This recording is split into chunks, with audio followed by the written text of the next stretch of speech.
कि उसका टाइम 8:30 बजे है और वो 6:30 बजे जा चुकी है सारे पैसेंजर को यहाँ पे ही छोड़ के। अगर सारे पैसेंजर ही यहाँ पे ही रह गए इस्तांबुल में, तो वो किसको लेके गई? ये मुझे आज तक वो मैं उसमें हूँ ट्रॉमा में कि वो कैसे जा सकती है। फिर उसके बाद हमने लड़ाई झगड़ा किया, सब कुछ किया कि क्योंकि इतने परेशान बच्चे थे उस फ्लाइट में। एक आंटी थे, मतलब आंटियाँ थी, सब थे, और एक जो आंटी थी वो वो पंजाबी बोलते थे, उनको इंग्लिश समझ नहीं आती थी। तो वो आंटी, फिर मैंने उनको समझाया, और एक दी थे, उन्होंने भी सेम इंडिया आना था, दिल्ली आना था, पंजाब में आना था, और मैंने भी पंजाब में ही उतरना मतलब जाना था।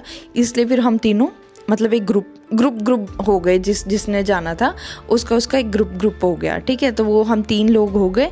फिर उसके बाद हमने उनसे झगड़ा वगैरह किया और उनको पूछा कि भाई क्या सिस्टम है। तो उन्होंने अपने बचाव के लिए क्या किया, उन्होंने अपने बचाव के लिए किसी को कोई भी बोर्डिंग पास दे दिया।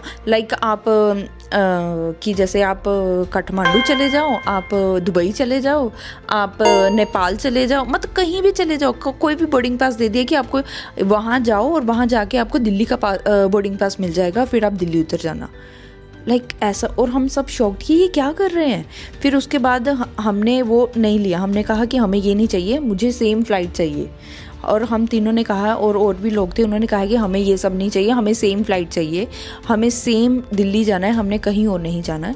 उन्होंने फिर रात के 3 बजे हमें बोर्डिंग पास दिया दिल्ली का। ओके, सेम फ़्लाइट, बट वो सेम फ़्लाइट का टाइमिंग अगले दिन 8:30 बजे रात के था, सेम टाइम।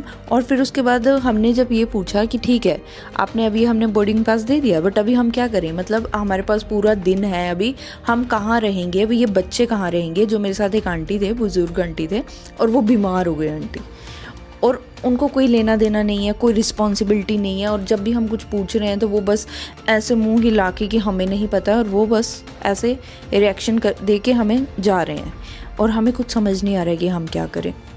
फिर उसके बाद हमने क्या किया कि फिर उन्होंने ना हमें ना ऐसी बोलते हैं ना कि ऐसे गोली दे दी कि ठीक है, हम आप ई वीज़ा कर लो, फिर उसके बाद हम आपको होटल का कर देंगे, आपको खाने का कर देंगे।